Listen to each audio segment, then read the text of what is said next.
What's going on, y'all? Welcome to another episode of NJ Healthy Heat, the podcast with your host, as always, Matthew Della Rosa. I'm joined today with Collin Radack, hitting coach and assistant coach over at Richmond University. He's also a former teammate of mine back in Cedar Park, Texas. He played professional baseball with the St. Louis Cardinals and is also currently in his college Hall of Fame over at Hendrix. So I'm super excited to talk to him today. We're going to talk all things hitting. We're going to talk all things recruiting.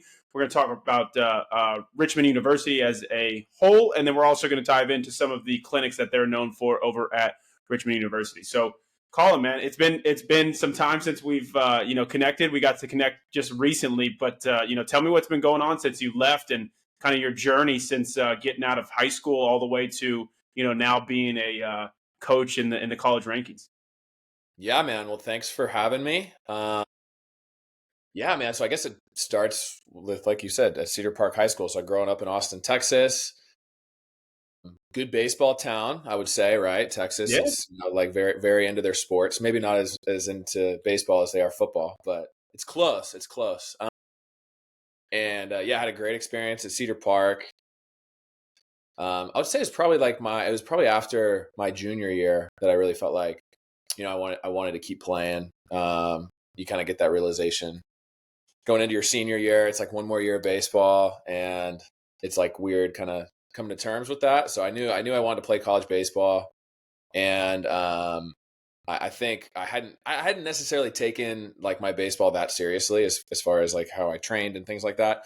So yeah, I had a good senior year. That's when I played with you. So I guess you were a sophomore, right? When I was a senior. You were a guy who I saw and I looked up to because I was like, man, this guy is doing whatever it takes to go play college baseball. And then you ended up getting your opportunity there. But yeah, you set a great example for us as a senior on your way out the door. So I Yeah, appreciate that's that. awesome. That's awesome. I appreciate you saying that.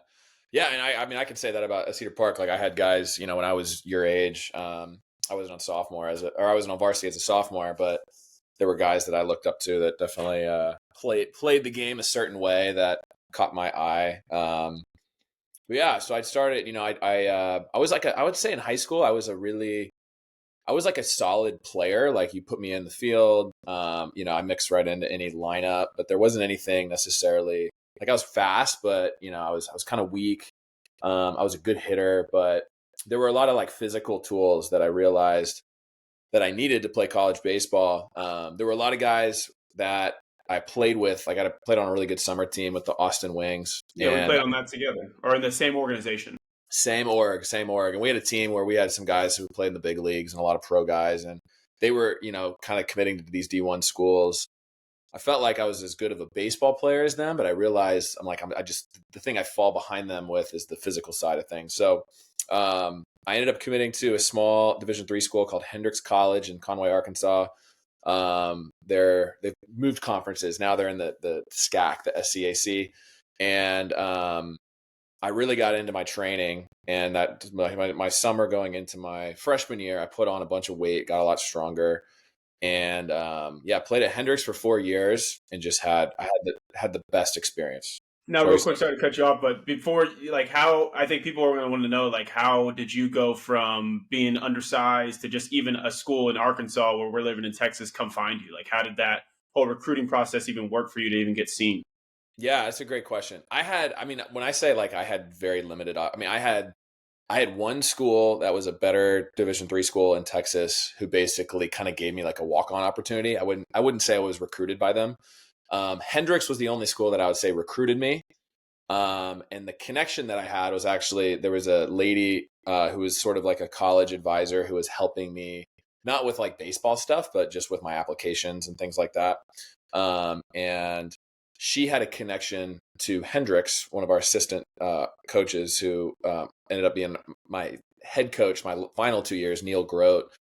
She got me in touch with him, and they came out and watched me play, and then started recruiting me. So really, I would say I had one place I could go play college baseball. Yeah. So You it is interesting because that was a part of my journey, which was it was frustrating because I felt like I was better. I think most people who are in that boat, they do feel like they're getting slighted a little bit, like they're like, oh, I'm better than this. But I think when I look back at it, I think the thing that was healthy for me is I really looked at myself in the mirror and I said, like, there's a reason, like, even though I might disagree with this, there is a reason that people are maybe passing on me. So I'm just going to like work on those things. So the summer after I graduated high school, really got after it. I mean, I just like, I fully devoted myself into the weight room, my nutrition, my recovery, made a lot of huge strength gains to the point where I think like I came in as a freshman and the coaches were like, whoa, like they weren't Yeah. quite expecting me being 25, 30 pounds heavier. Right. Played all 4 years. So that was like the important piece for me was Hendrix was a place that I could play as a freshman. I started as a freshman.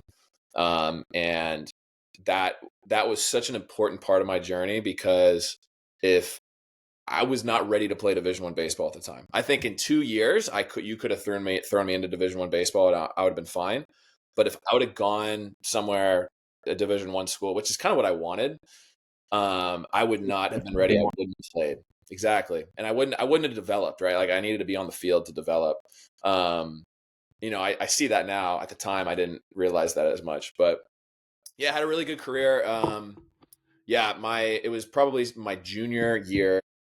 After my sophomore summer, I started to get some like scouts. I made some like lists, some like prospect lists for Division III. The summer league I played in was the Great Lakes League. Nice. That's when like the pro thing started, kind of the wheels started turning there. Had some guys coming to watch me as a junior. But really it was my senior year where I had scouts like, coming to my games and things like that. And it was the same deal. I had like one team. I guess I had two teams that were interested in me. One team that was really interested in me. If they hadn't have seen me play, I probably wouldn't have gotten drafted. But I got drafted in the 20th round. And that I tell people that it just takes one team to like you, right? You don't need everybody on it. It just takes one team to like you and give you an opportunity. So I got drafted in the 20th round. It was 40 rounds at the time, and I got to play 2.5 seasons with the St. Louis Cardinals. I was kicking it around kind of high A, double A in my third season. And I decided to hang it up. I retired. I would say I could have kicked it around the minor leagues for a few more years. I don't know, maybe make it to the big leagues. So there are a lot of people who are close in my corner who are like, you would have made it to the big leagues. I mean, I'm not sure about that. I mean, who knows? I really stopped playing just because there was a point. I think I was so devoted to my career for that like 6 or 7 year time. And I started to kind of feel my passions shifting towards wanting to coach and be a part of like players' lives and things like that, and less away from my own playing career. And when I started to feel that, I didn't feel like I was talented enough to be able to do what I maybe could have done in professional baseball. Like I needed that drive. As you know, anyone who plays in professional baseball, it's really tough once you lose the love for it, right? When you love it, it's amazing, but it's not a great place to be when you've lost your passion for it. And that was kind of my deal. So started coached my first year at Hendrix College in Arkansas, and then after my first season, I moved up here over here to Richmond in the summer of 2017, and I've been here ever since, going on my 9th season now. Yeah, man. I mean, dude, what a great story. I mean, you and I, we really do share very similar stories, coming from the same origin, playing in the same, travel ball organization. I myself only had the one offer. I think you guys didn't offer me, but I remember you calling me and being like, "Yo, you got to come to Hendrix." And me being so small minded at the time, I'm like, "Dude, like, I got to go to Texas or like TCU or somebody." It's like Yeah, in the same boat, was just like not ready to play Division I baseball again. To your point, like 2-3 years, junior year, senior year, throw me in Division I baseball would be fine. But like, I think a lot of kids need what we went through, and it's totally. hard to tell them that. And it's hard for them to understand. Like, hey, dude, you need to go to some school that like you're gonna get some playing time maybe, but like you need to get bigger, faster, stronger, and like that's not gonna happen if you get hand delivered a Division I offer. You're gonna think you're somebody that you're not. Whereas, you went to a school where like you had to prove yourself and you're just like, all right, here's what I got to do every single day to prove myself right and other people wrong. And you did that in spades. So no, commend you for what an incredible career like that. Just to get drafted is a blessing in itself. And at least your round is still around. 20th round. I got drafted in the 28th. So like my round doesn't even exist any As a longer. pitcher, I don't even know if I'd seen you pitch before. No, yeah, as a pitcher, man. Yeah, so it happened. The scouts started coming to my games though for me as a shortstop, third baseman, second Oh, baseman, wow. even catching because I was a left-handed stick. I was like 220. I threw it 100 across the diamond. I started hitting homers and RBIs, things like that, but slow. I don't think I ever sniffed a sub seven. Yeah, but you You hit, but know? you hit bomb. See, that was me. I could run, but I just like I freaking it was tough for me to get not that tough for me to get the ball. I could get the ball over the outfielders' heads, but I didn't that wasn't in my like my approach. You know what I mean? Yeah, yeah. Well, dude, it was only my approach with an aluminum bat. In my 2 summers in the Northwoods League, I think I hit 220 Yeah, with it's wood. tough with You wood. know, so it's like whatever. Tough Um, with wood. but now that you're in the coaching realm, like, what are some things that you're learning about yourself as a coach rather than you being a player? Like, what is the game opened you up kind of mentally to that you didn't necessarily see as a player?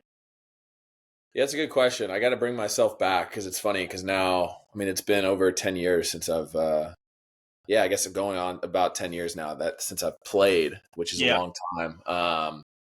I think the hardest thing that you realize really quick when you coach is that not every player is like you. Like, I think you go into coaching with some of these passions of like, this worked for me, right? And so it's going to work for everybody else.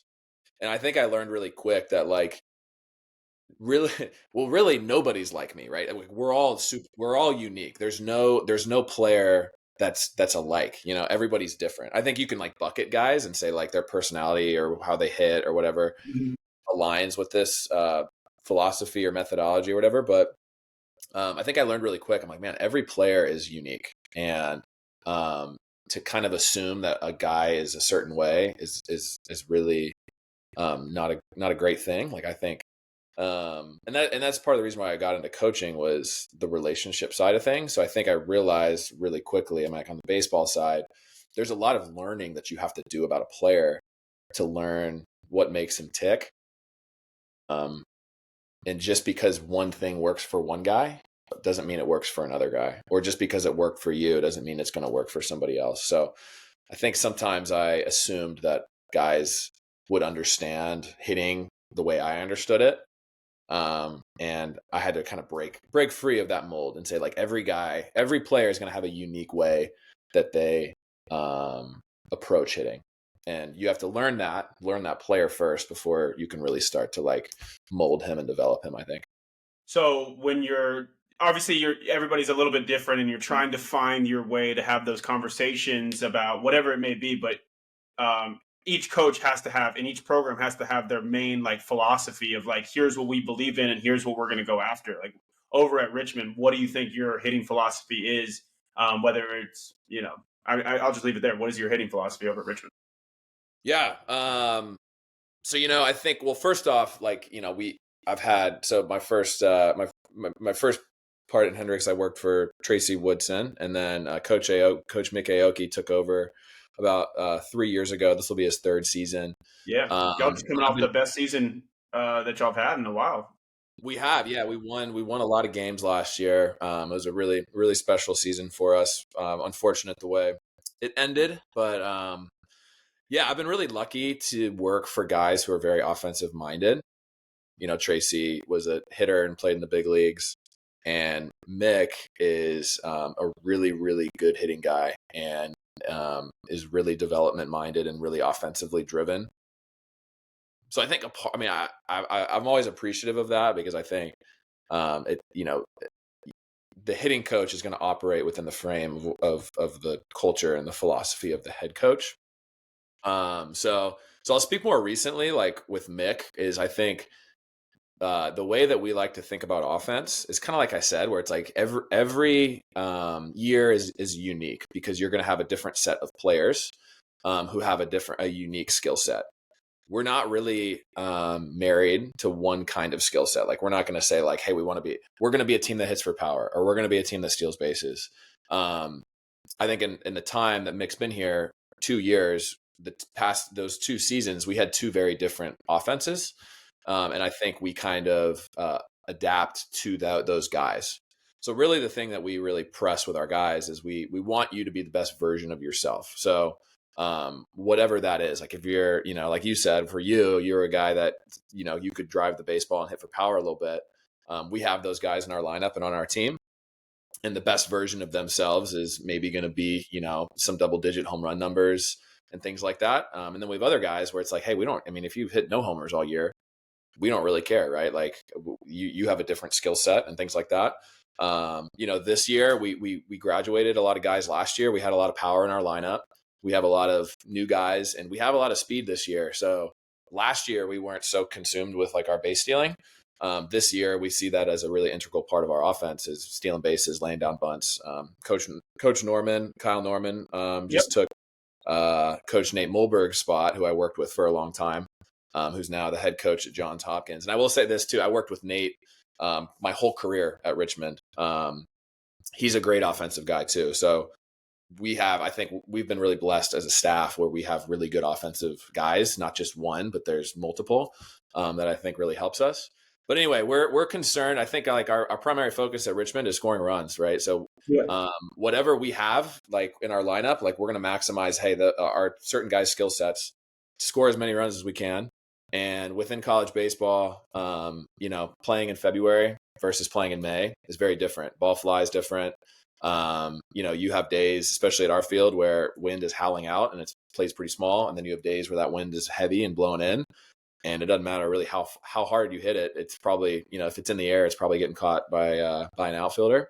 So we want to have like a multifaceted offense where we can score runs a lot of different ways. Like if we need to pop some balls out of the yard and it's, in our favor there, we can do that. If we need to hit some low line drives, hard ground balls, lay down some bunts, steal some bases to score some runs, put pressure on the defense, we want to be able to do that. So, that's kind of, that's our philosophy, I guess, is very individualized by who we have in our lineup, the team that year, and what we feel like our best road to scoring more runs is. Definitely. So if it's by individual player that you have on your team, then how do you guys look at recruiting then? If you're not looking for a certain skill set, I've talked to some coaches who are like, hey, our park is way too big and we don't need any boppers in our lineup. We need dudes who are going to, put balls in gaps and run. We've got guys who, have smaller ballparks to left field. And we're like, hey, we're looking for big donkey right-handed hitters who can change the, course of the game in one swing. So how do y'all approach then who you're looking at when it comes to recruiting? Yeah, really good question. Yeah, we're definitely not married to a certain kind of skill set. We're looking, at the end of the day, we're looking for good baseball players that we feel like can fit into our lineup. So when we're looking at high school guys, every class, we're going to have pretty much every position. So some years we might have more infielders or more catchers, depending on what we got leaving and things like that. But I think like you always want a guy or two in your class that you feel like can truly play the shortstop position. I think we do get some guys who are shortstops in high school that we maybe don't see them playing shortstop, like at our level, but hey, they could play third, they could play second, and they run well, so they can obviously play in the outfield. Those guys are definitely more of like those offensive driven guys. So I think for our recruiting for position players, I would say at its core, we really value scoring runs. That's something that Mick is big on. Is it's like, hey, this, to win baseball games, you got to score a run. So we're going to look for offensive tools from guys. And then I think on the defensive side, it's really just looking for that athleticism. So if we're looking for like an outfielder, it's, pretty straightforward. I don't think we're like unique compared to other programs. We're looking for guys who can run, guys who are athletic, who can run balls down. In the infield, we're looking for the actions a little bit. Like, hey, does it look like, in a year or two he can play college? He can play Division I infield. And I think for the infielders, I think that arm strength is important. I would say for us, for the outfield, arm strength's probably like last on the list. Not that it's not important, but we're probably more concerned with the hit tool and the speed. And then same thing for catchers. I think I've seen both in our class where we have guys who are like, is he going to be a catcher? Maybe, maybe not, but he can really hit.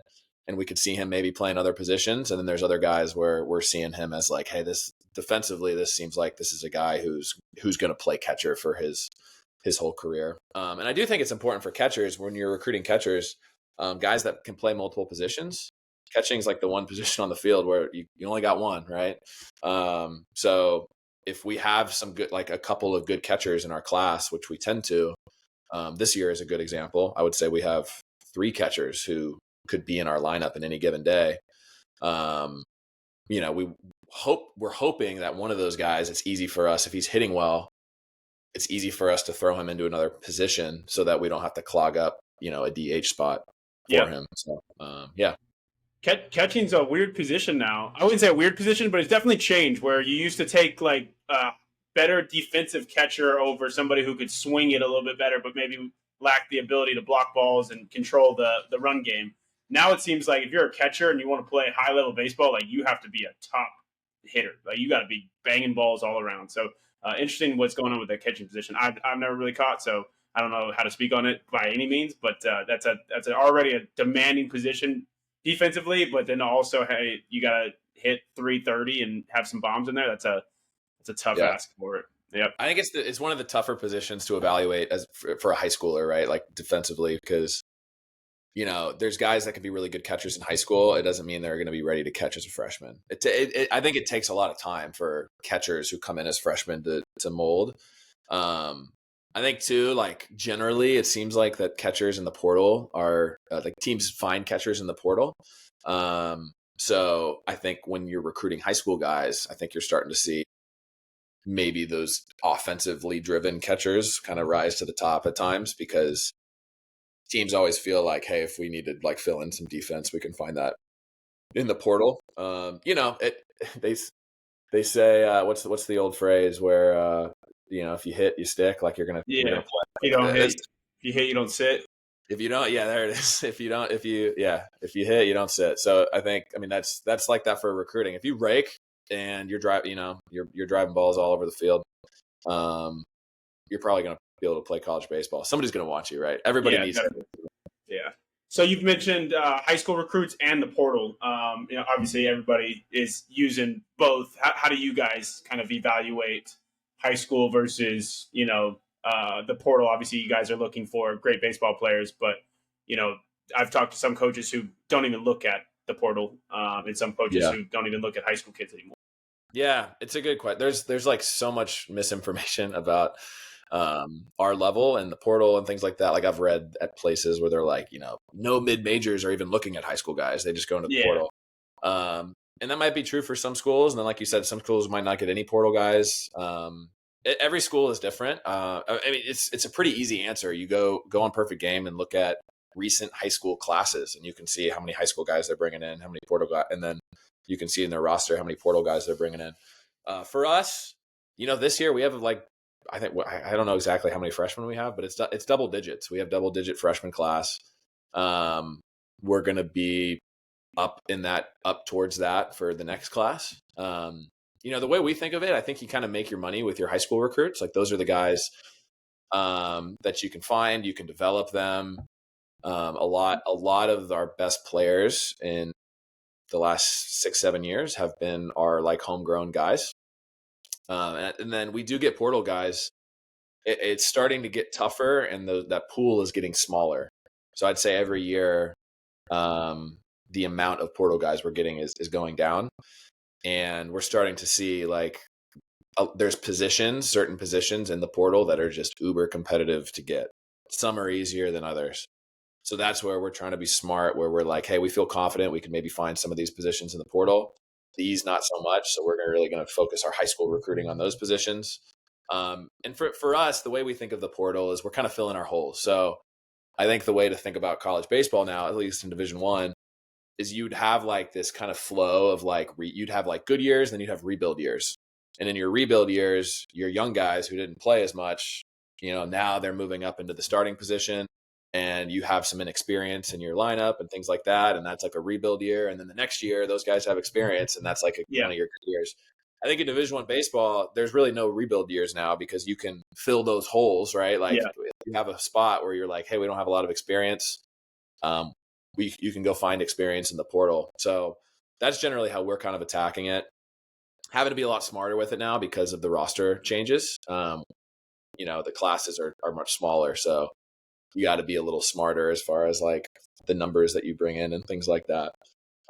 Yeah, I think that's our philosophy. We're going to bring in more high school guys than we are portal guys. Portal is kind of filling our holes. And again, I think it's going to continue to weight more towards the high school side as years go, because less guys have those extra years of eligibility. And I think it's getting, there's more tools for Division I schools to evaluate guys in the portal. Like, it used to be this ginormous list of just names, and you're having to sort through them, and it's overwhelming. I think schools are now better at being able to like filter that down. So for the quality players that are going to be able to come in and play for us right away, now like everybody's after those guys, right? So it's just uber competitive. Now, your junior year, is Collin Radack hitting the portal? If you go back, if the portal was accessible to you, are you going out there and leaving? Yeah, that's a good question. I think about that a lot. I would have had a lot of people telling me to do that. You would have had a lot of people knocking on your door being like, hey, brother, come Yeah. to my school. Yeah. It's interesting. I mean, people like I think college coach, the question people ask, they're like, what do you think about the portal? Right. I like to look, I think obviously college sports is different. It's different than it was 10 years ago. It's different than it was 5 years ago. Right. I think different is hard for a lot of people. Like, change is hard. They get married. That's us as people, right? We get kind of like locked into like, this is how it's supposed to be. Things change. It becomes, it's like hard for us to handle. We're kind of in that change period right now where we're getting used to it. I don't think it's bad. I think, it's different where like, at any school, you have a guy who's a freshman, sophomore, he has a really good season. And then there's going to be that temptation of like, oh shoot, I can hop into the portal and go play in the ACC and make some NIL money. I don't think you can like blame the kids for that. Like, they're just they're wanting to move up and pursue professional baseball, and it's the system. Playing the system. There's financially opportunities and stuff for them. I think for us, the answer to your question, I probably would have jumped in the portal because I had 3 really quality years of Division III baseball, and I had dreams of playing professional baseball, and I would have felt like, hey, like, let's go test my skill set at the next level. I don't know. I mean, obviously I did get drafted at a Division III school. I don't always think people need, like, there's sometimes that pressure of like, I have to jump in the portal if I want to play professionally. I don't know if that's necessarily true. I mean, you're in the same boat, like D2 school, right? JUCO first. Cisco Junior College first. There you go. So yeah, interesting question. It's a good question. Yeah, man. I think about it too. Sometimes I wonder if I would have gone D1, same with you, I bet. Like, if you would have had a lesser year at a D1 rather than a dominant senior year at, for me, D2, D3, like, do you still get the same look? So that they're like, hey, we could take a little flyer on this guy. This guy might pan out. Or, hey, he went from D3 to D1. His numbers substantially dropped. He not going to make it. We'll move on. Yeah. So I think about that too. It's not always automatic, right? It doesn't mean you're going to move up and just start raking. Just real quick on this topic, like, because you mentioned it, like NIL, you guys, Richmond involved, you guys got anybody on the team doing some NIL stuff through y'all, or how are y'all helping your players with NIL, if at all, maybe getting some local sponsorship deals, anything like that? Or is that kind of left to the players to kind of go do their stuff? Yeah, most of that is just on them. Yeah.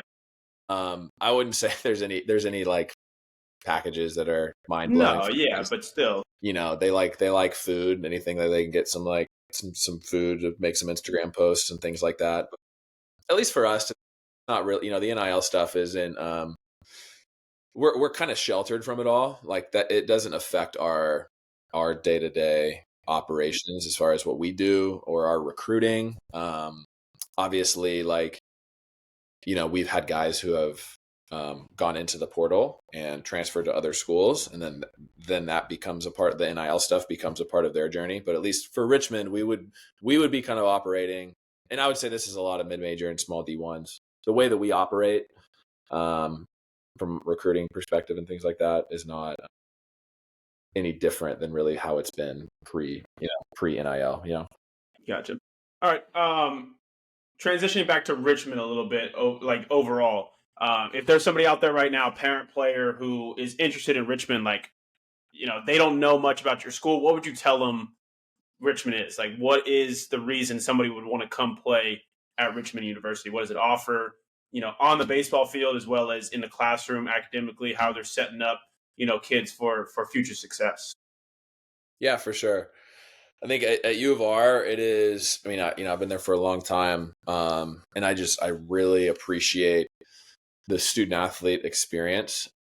I think, what Richmond does extremely well is it's this blend. It's this really perfect blend of academics and athletics and life. You know, if a kid goes to an Ivy League school, unbelievable education, obviously, right?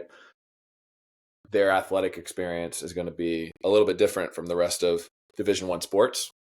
Season's a little shorter, starts a little bit later. At least the beginning, it's kind of like crammed in a little bit. For us, you get that close to an Ivy League academic experience while getting the full Division One athletic experience. So I think for our guys and their life, like if you talk about like for the future of post baseball and things like that, I think it's such a good place to be because they get like high quality academics, and the academics is really rigorous and challenging, and they're having to balance that with being a Division One baseball player, all the practices, all the pressure that comes along with playing and going through the course of a season. Are guys that do both really well, like they're really high quality players. And when I say high quality players, I mean doesn't necessarily mean they're playing every day and putting up big Yeah. numbers, but they work their rear off. They are great teammates. They really are dedicated to it, and they really do a good job in the classroom. And they engage with their professors and the school well. They tend to be very successful in their life, and I think that's very much a testament to the goal of the University of Richmond, which is to provide student athletes with this kind of unique experience where it's not just they're an athlete, but like they're an athlete, they're also a student, they're also engaged in the community, and yeah, our alumni base is really strong, and guys that graduate from here, I think having a great baseball experience behind them, and having a really strong skill set to devote to the workforce. That's awesome, man. Yeah, I until coming up here, like obviously I've heard of Richmond, but like didn't really know much about Richmond. And then once I found out you were there, definitely have done a little bit more research on there. But to us Southern kids, like it's just not. I guess y'all are in the South, but I think of Southern like being in Texas, but wouldn't really know much about you guys. Do you guys get a lot of guys from different parts of the country, or you guys getting the majority of your guys from the Virginia Northeast area, like where your recruits coming from for the most part? Yeah, at least for baseball, we're kind of all over. As you've said, like we have a big pull, I think, in the Northeast. So like your PA, New Jersey, we tend to get your Boston. We get like some Mass and Connecticut guys. Um, a lot of those guys really want to come to Richmond. I think it's like close enough to home. It's warmer. There's the kind of this pull to Richmond. Everyone's pretty much heard of it. Yeah. Like you said, Texas, not as much, right? But I think we're recruiting Texas a lot heavier just because there's some really good players, and I think academically we kind of have this cool niche in Texas. We have guys from Florida, we have guys from the West Coast, we have guys everywhere. So we really work to do that. To obviously further away is harder for us to get to, Mhm. especially now with some of the new rules. There's an extra coach on the road and things like that. It is easier for us to go to places further away, and we definitely want to have a presence all over the country. And I think in particular, thinking about like your baseball hotbeds, so your Floridas, your Georgias, your Texases, your Arizonas, your Californias, being very present in those areas to find some guys. And so I think when I work with a lot of high school players and talk to a lot of their parents, and by no means do I solicit it myself as, recruiting services, because I just don't, but I do help a lot of kids on their journey. And, the question I get a lot from parents is like, well, how do I get seen by a school? Let's say that, we're talking to a kid who's out in Colorado who wants to go to Richmond. He's just like, well, how do I get seen by Richmond? Like, what are some things? Obviously, you're going to talk about your clinics and like, it's great to come on scene, but how important is, your high school? How important is your high school coach to communicate with guys? How important is your travel ball? Can you kind of speak on how Richmond goes about, going to, I guess, showcases versus, y'all's on-site clinics, things like that? Yeah, absolutely. Yeah, I think yeah, when we find guys, I mean, it's all, we have connections with coaches who send us guys and things like that. But I think at its core, you talked about camps. I think the interesting part about the East Coast is there are a good amount of opportunities for kids to come to the East Coast, do a camp where there is a lot of schools there, like in the 30 plus range. Um, you know, we do one of those or two of those during the summer where we bring in, one event's going to have 22 schools, one has 34. Yeah. You have some of the big camps that they're going to have a little bit more than that. So I think that creates a good opportunity for a kid that is not from the East Coast who can come in, obviously like very aware that, it's time, it's money, it's flights, it's hotels. The registration costs generally to those sorts of camps are a little bit on the higher side, but they provide this really unique value where you can take, a couple of days and you can get in front of a large amount of schools that are, for the most part, going to be concentrated along kind of the East Coast. And they're going to be, depending on the camp, they're going to be more on the academic side. So I think that's where a lot of the kids that we get that are from, like, especially like the West Coast, because we're not maybe in California as much, but we do see a lot of California kids because there's a lot of kids that are making the trip across the country, going to some of those events, and then now they're getting on radars of schools and things like that.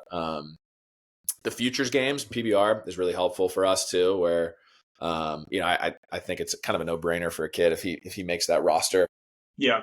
To go, because every Division I school is going to be there. That's an easy way for us to see kids from states that we might not normally be recruiting at. And then obviously, I think some of those bigger tournaments provide that opportunity too, where your PBR and WWBA and things like Yep. that. So I think it's important for if you're a player from wherever, kind of go find things that are in that area where there's going to be schools that you're interested in who can see you. I think that's important. And when you do go to these big events and you put on these big events, so you're seeing it on a yearly basis now and you've got some experience in it.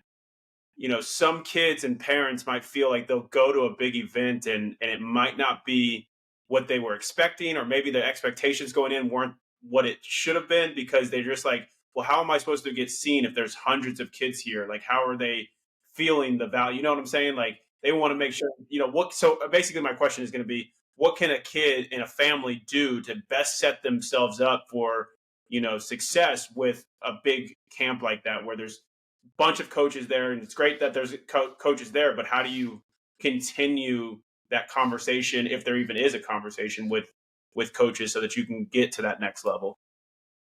Yeah, for sure. I think for some of the bigger events, just kind of doing your homework and making sure, not all events are created equal, just like anything. What do you think makes a good event? What do you think makes a good event? Or I think it's got the exposure that you want. So it's got the schools there that you're hoping for. I think it needs to provide a structure where those schools will actually be able to see you. I think sometimes there might be a large list of schools attending, but if there's like a couple of things going on, that schools might not be guaranteed to see you, if that makes sense. So yeah, the schools that are there that you're interested in, a format that allows for them to see you, and then also playing time. I think there is huge demand for this industry of like players getting in front of coaches, and that's why the camp scene is what it is. So I think making sure that there's like a quality product there, that they're not just like piling kids in. There should be some sort of like limit on certain positions, things like that, to make sure that, hey, like obviously like shortstop, popular position, catcher, popular position. You're not going to roll into a game and you're on a team with, 6 other shortstops and you're only going to get to play one inning there. Same with the at bats, like you're going to go into a game and get a decent number of at bats, and it's not going to be like one or two, I think making sure you kind of do your homework, and if in the best world is you talk to people who have been to those, right? If they've been to this camp, say, hey, how was it? What was your experience like? Things like that. Generally, with those bigger events, people, there's people who go to there's a lot of people that go. So, yeah, I think that's important, is just doing your homework and figuring out like, hey, if I'm going to spend this time and this money, making sure that it is like the right value that you're looking for. Yeah, definitely. And so after a big event, what does a player do? They need to email all the coaches. They just email the coaches that maybe talk to them. Like, what do you think their next step should be for that? Yeah, I think the email communication after an event is awesome. How many realistically? How many kids? If you run a camp, let's say with 100 kids, how many kids are emailing you guys after that? Realistically, Ooh, that's a good I can't question. imagine it's high. That's a good question. It is high, maybe not as high as you'd think it is. Probably a quarter, A quarter? is probably It's emailing low. back. I think it's low. Like, because that's Yeah, something no, you're right. that's like elementary school. Like, go to the event. Hey, make sure you email them afterwards. So 75% of the kids aren't doing like the bare minimum. Yeah, there's definitely more in the fall. Higher percentage in the fall, because I think in the summer there's more going on. So like, kid goes to an event, probably playing that next weekend, and then maybe goes to another event. Yeah, I'm with you. I think that's good. I will say this: like, I think the best feedback for a player is our coaches reaching out to them. So if they go to a big event, let's say there's 35 schools there, um, for the most part, if a school is interested in you, they're going to reach out to you, right? So that, I think it's a good barometer for a kid. If it's, let's say it's a kid going into a senior year, he goes to an event and it's like a handful of Division III schools that are reaching out to him. No Division I schools are reaching out to him. Then that's like great feedback for him, and being like, all right, I should probably hone myself in on the Division III thing. You know what I mean? Or, you go to an event, maybe it's a bunch of Division III schools and you're like hardly getting any interest. That probably would have been me. Yeah. That's the time where you're like, hey, don't take it like, again, like, I think college baseball, it's extremely hard to play college baseball these days. There's less spots. It's uber competitive. There's tons of high school players out there. There's a lot of really quality players that don't have opportunities to play. So I think just use that to motivate you. Be like, hey, what do I need to work on? What do I need to get better at? And go work on those things, Yeah, definitely. And you got to have somebody outside of your parents and maybe even your high school coach that can assess you with fresh eyes and a well-intentioned criticism, right? Where it's like, hey, this is what I see here. Your mom and dad think you're great, but you're not as great as you think you could be, or as you think you are right For sure. now. Let me ask you about like Twitter and X. I know that you're big on Twitter and you use that, and the baseball community is huge on Twitter right now. Like, how are you guys using that? Like, what should kids be utilizing?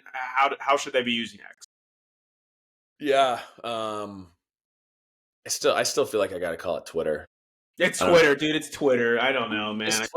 It's Twitter.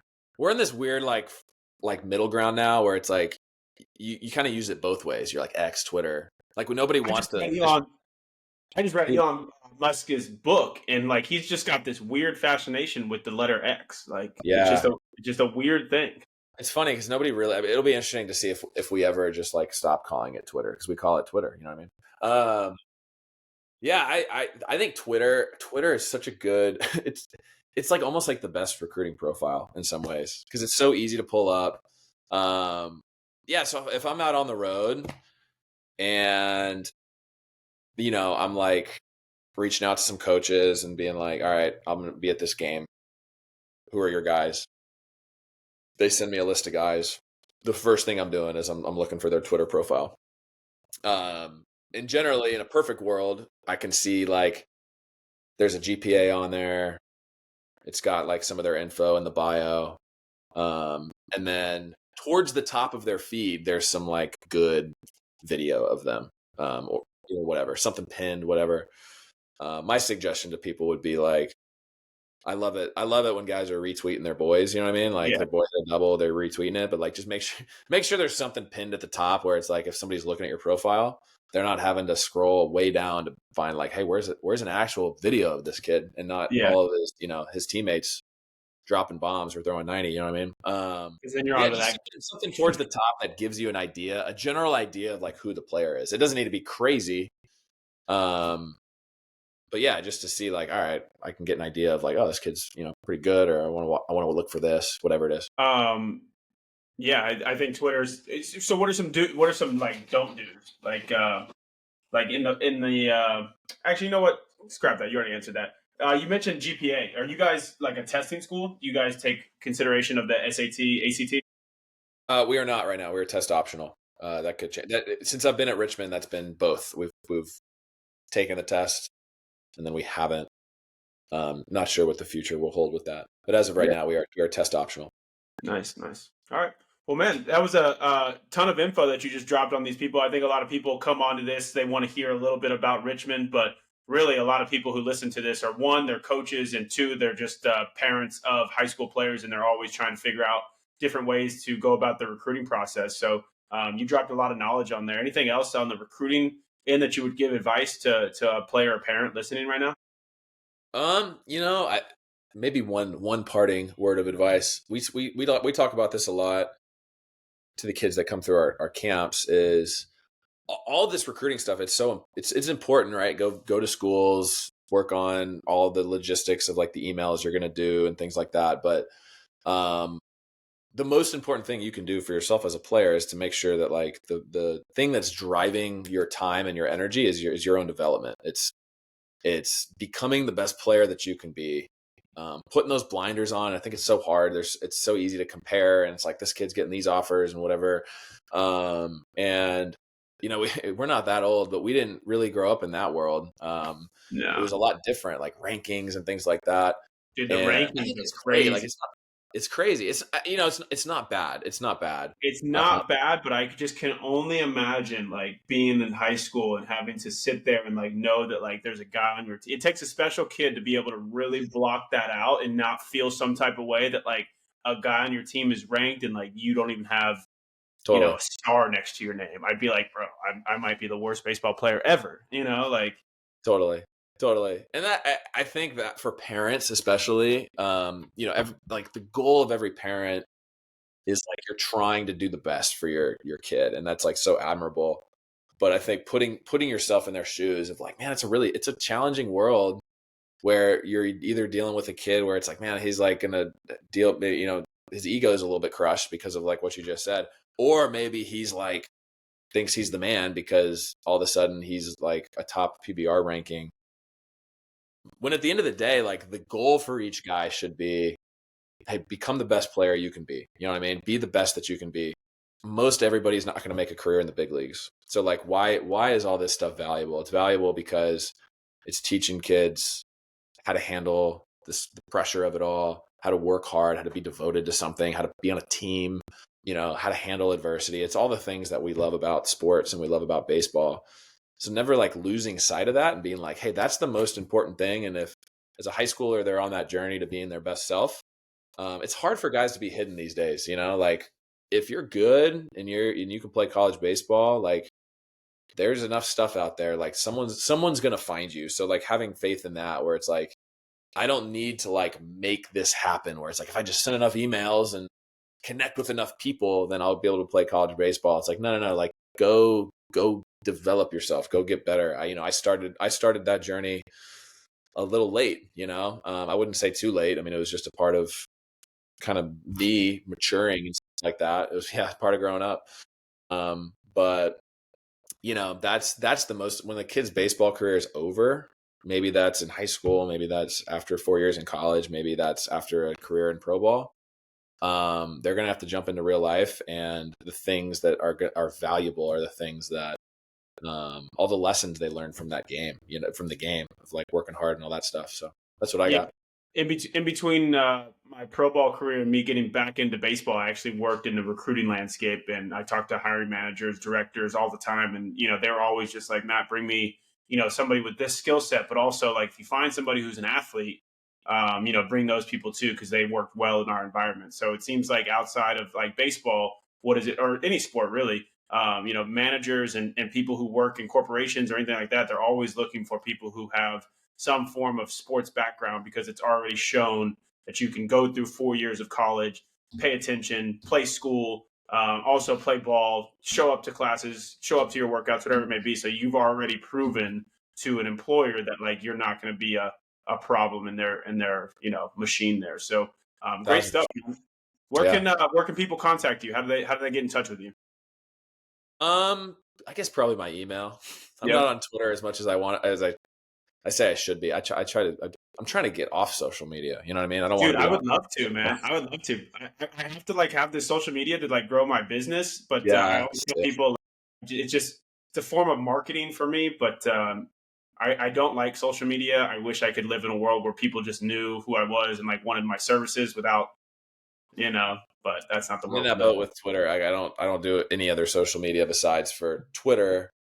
I like you said, I need it to some extent just for what we do with our camps, and then for recruit. Like if I can't look at a kid's profile unless I'm logged in, which is so brutal. Yeah, Yeah. but yeah, email is the best way. Email is the All best right, way to. I'll put that for those listening. I'll put that in the description here. Whether you're watching this on YouTube or listening to Apple or Spotify, it'll be in the description below. Colin, really, really appreciate your time, man. Wishing you guys over at Richmond the best of luck. Hopefully, you guys capitalize on another great season and bouncing back on top of last year. So, good luck to you guys, and yeah, thanks. Thank you, man.